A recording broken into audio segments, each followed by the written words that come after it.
Hello students, जैसे कि हम लोग कंटिन्यू करें हमारा chapter number 9 and is that financial market.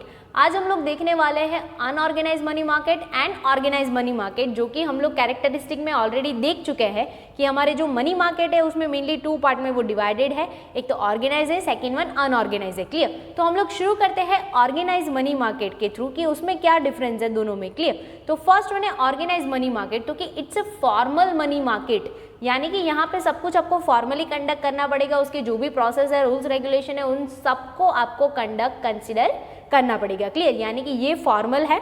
फिर then after it consist of RBI, यानी कि यहाँ पे कौन कौन कंसिस्ट होंगे, तो कि आरबीआई है, कमर्शियल बैंक है और म्यूचुअल फंड है। क्लियर? वो सारे यहाँ पे कंसिस्ट होंगे। It is regulated by RBI, यानी कि हमारा जो रिजर्व बैंक ऑफ इंडिया है उसके रूल्स रेगुलेशन कंपलसरी यहाँ पे फॉलो करने पड़ेंगे। Clear? RBI changes the rate of interest to maintain the adequate liquidity as per the requirement in money market.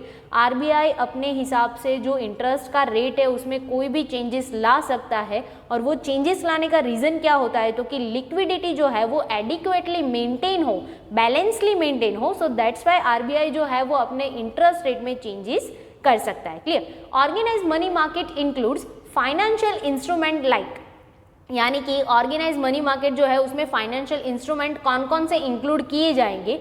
तो फर्स्ट वन है treasury bill, certificate of deposit and call money. ये guys हम लोग आगे again deep में देखने वाला है कि जितने भी हमारे इंस्ट्रूमेंट्स हैं उन सबको, और वो इंपॉर्टेंट भी है 2 और 3 मार्क के लिए। क्लियर? तो ऑर्गेनाइज मनी मार्केट जो है उसमें मेनली हमारे यहाँ पे 3 टाइप के इंस्ट्रूमेंट अलग अलग इंक्लूड होंगे, तो कि ट्रेजरी बिल है, सर्टिफिकेट ऑफ डिपॉजिट है एंड कॉल मनी है। Clear? It's systematically coordinate and regulated by RBI. यहाँ पे पूरा फॉर्मली वर्क होगा, तो सिस्टमेटिकली ये कंडक्ट किया जाएगा, सिस्टमेटिकली कोऑर्डिनेटेड है, और ऊपर से उसका सारा रूल्स रेगुलेशन किसका फॉलो करना है, तो कि आरबीआई का करना है, क्योंकि ये रेगुलेटेड बाय आरबीआई है। क्लियर?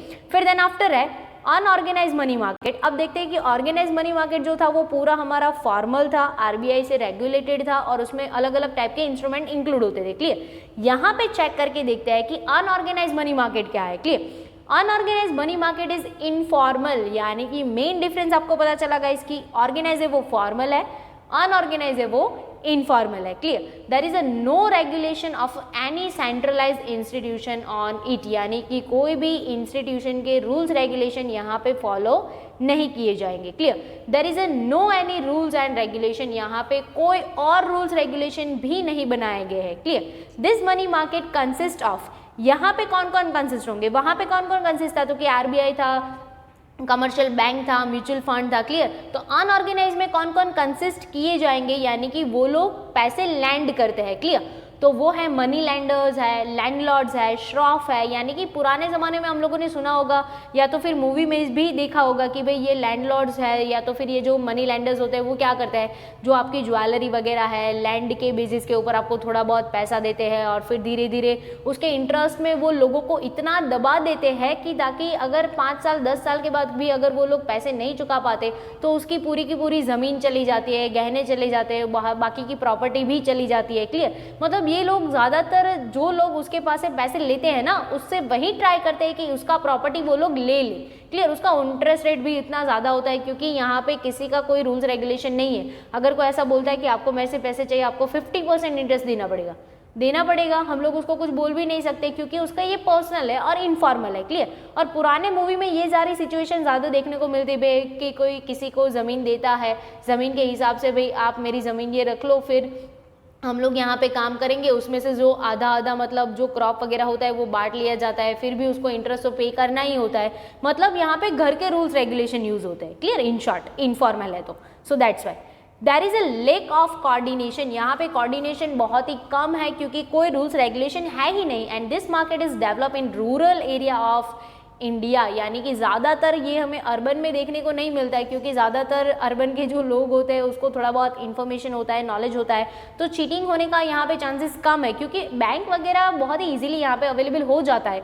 और बहुत सारे ऐसे गांव अभी भी राइट नाउ की सिचुएशन में भी इंडिया में ऐसे है कि जहाँ पे बैंकिंग फैसिलिटी वगैरह नहीं है, और वहाँ के लोग भी इतने ज़्यादा पढ़े लिखे वगैरह नहीं है, तो ये लोग ऐसे मतलब सिचुएशन में फंस जाते हैं, तो फिर उनका मतलब प्रॉपर्टी वगैरह सब कुछ चला जाता है, मतलब इन शॉर्ट उसके साथ चीटिंग हो सकता है। क्लियर? तो ज़्यादातर ये सिचुएशन रूरल एरिया में भी देखने को मिलता है, और वो भी कैसे रूरल एरिया जो बहुत ज़्यादा बैकवर्ड एरिया है उसमें। Clear guys? तो ये हो गया हमारा organised and unorganised money market. ज़्यादातर फर्क ये था कि वो जो ऑर्गेनाइज है वो फॉर्मल है, ये इनफॉर्मल है। क्लियर? वहाँ पे किसको कंसिस्ट किया जाता है? तो कि आरबीआई है, commercial bank and mutual fund है। यहाँ पे किसको? तो कि लैंडलॉर्ड है, मनी लैंडर्स है और श्रॉफ है, उसको कंसिडर किया जाता है। क्लियर? वहाँ पे रूल्स रेगुलेशन आरबीआई के कंसिडर किए जाएंगे, यहाँ पे कोई रूल्स रेगुलेशन है ही नहीं। और ये जो बैंकिंग ऑर्गेनाइज मनी मार्केट है वो ज़्यादातर अर्बन एरिया में देखने को मिलेगा और ये ज़्यादातर बैकवर्ड जो रूरल एरिया है वहाँ पे देखने को मिल सकता है।